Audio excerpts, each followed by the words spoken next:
Hi everyone and welcome to today's lesson. It is week 2 of term 4 and today is Thursday and we will be looking at a persuasive response.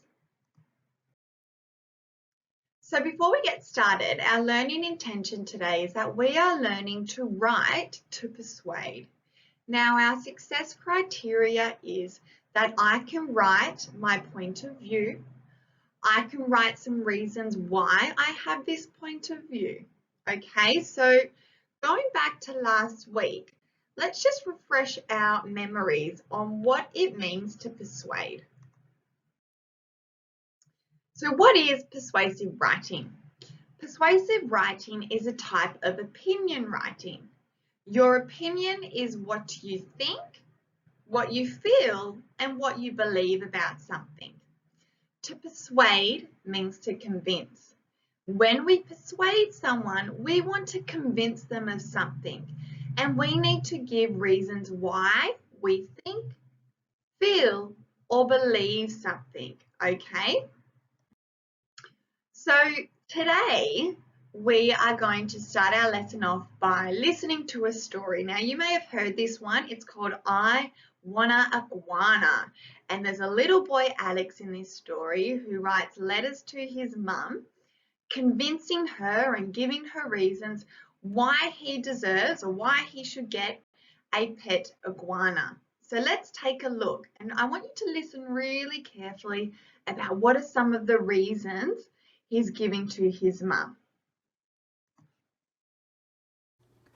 Welcome back to our channel. Please subscribe to hear children's books read aloud daily. Iguana by Karen Kaufman Orloff and David Catro.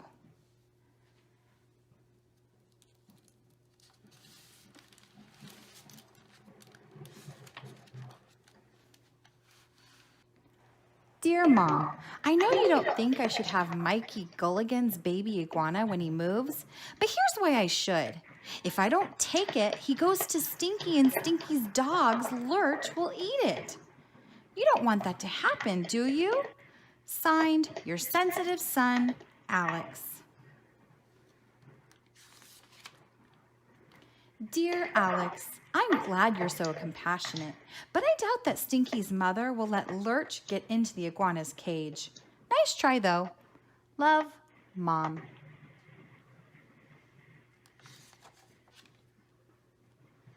Dear Mom, did you know that iguanas are really quiet and they're cute, too? I think they are much cuter than hamsters. Love, your adorable son, Alex. Dear Alex, tarantulas are quiet too, but I wouldn't want one as a pet. By the way, that iguana of Mikey's is uglier than Godzilla. Just thought I'd mention it. Love, Mom.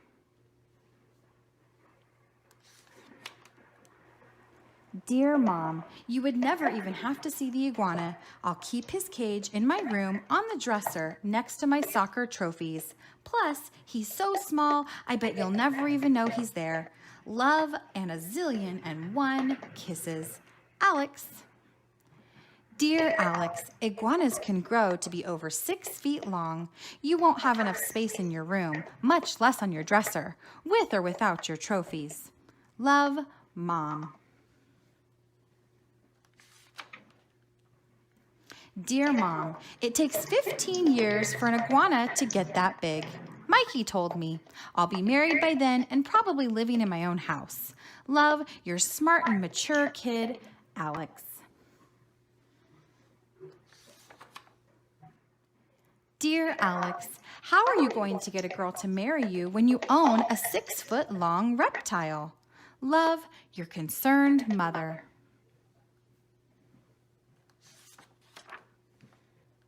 Dear Mom, forget the girl. I need a new friend now. This iguana can be the brother I've always wanted. Love, your lonely child, Alex.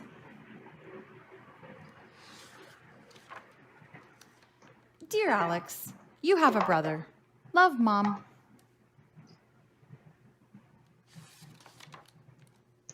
Dear Mom, I know I have a brother, but he's just a baby.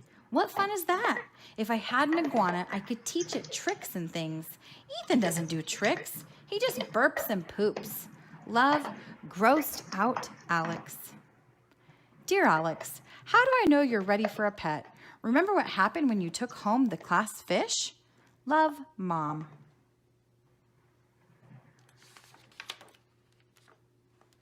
Dear Mom, if I knew the fish was going to jump into the spaghetti sauce, I never would have taken the cover off of the jar.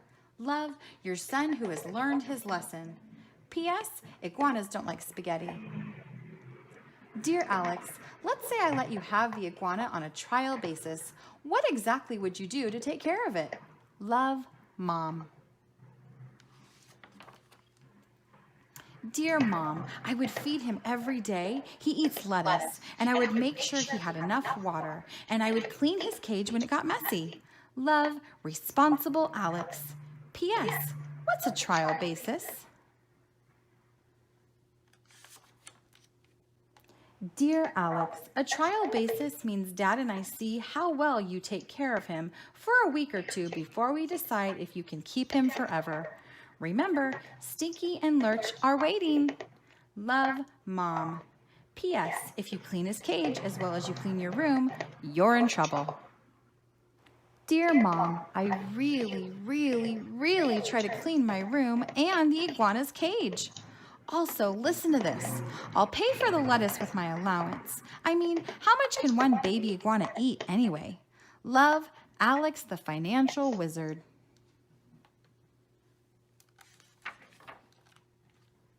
Are you sure you want to do this, Alex? Yes, Mom. I want an iguana. Please.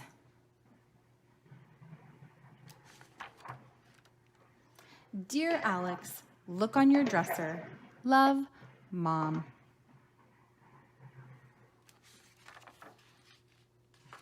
Yes! Thank you! Thank you!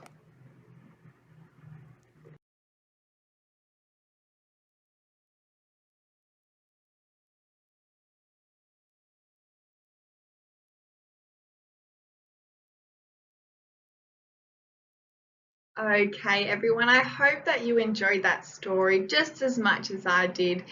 Alex really did give some great reasons to his mum on why he needs a pet iguana. So I want you to have a think and you can work out this with me. What were 6 reasons that Alex gives to try and convince his mum that he needs a pet iguana? So let's have a think. He said that iguanas are really quiet and cute. He said that you would never have to see the iguana because he will be in his cage. He said that he would be like a brother to me, although we found out that Alex already has a brother. He said that he would teach him new tricks. He said that he would feed it every day and look after him. And then he said he'll even pay for his lettuce from his own allowance.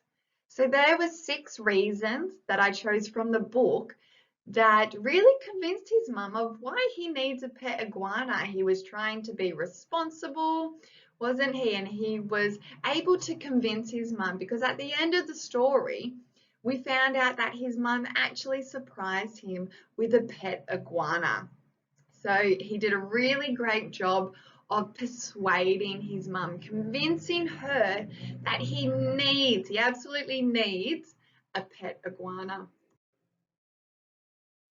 So your task today is to give 3 reasons why you want a pet. Now here you can see at the top of the page, and you can copy this template or just write it on a piece of paper, and it says, I wanna, and then what I would like you to do, you can choose a pet that you really want. It could be an iguana, just like Alex, or it could be a dog, it could be a cat, it could be a fish, a dragon, whatever pet that you would like to have. I then would like you to have a go at giving 3 reasons why you need this pet. I want you to pretend that you're convincing your mum and your dad or your grandparents or your siblings of why you need this pet. So for example, I would say I want a dog.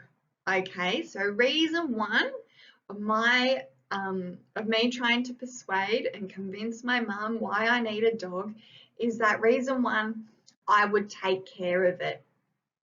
And reason two, they are really cute, playful, and safe. So I know that I would always be having fun. And reason three is that I would make sure it doesn't do anything naughty, because we know sometimes dogs or any animals can get up to mischief and do something really cheeky, and I would make sure that doesn't happen. So you can either write these reasons or you could draw 3 pictures of why you need this pet. All right, I can't wait to see your reasonings and what pet you would love to have at home. And I want you to try and convince your parents or your grandparents or your siblings why you absolutely need this pet. So remember 3 reasons why.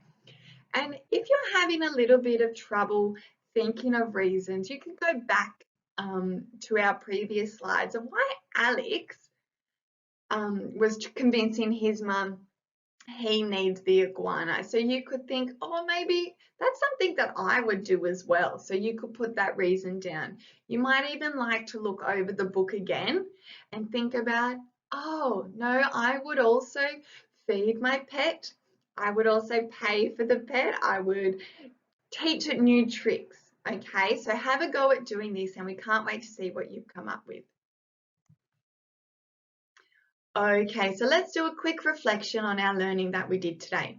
Our learning intention was that we are learning to write to persuade. Our success criteria was that I can write my point of view, okay? And then the next one was that I can write some reasons why I have this point of view. So this means that you chose which pet you wanted to have, and then your reasons why you absolutely needed this pet. You remember, you're giving 3 reasons why.